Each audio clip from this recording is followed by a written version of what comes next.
на зубах сухие корешки, а бороду ломали стальные гребешки.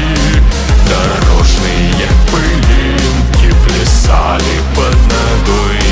Заросшою тропинкой я шел к себе домой. Заросшою тропинкой я шел к себе домой. Кровь стыло в лес идти, но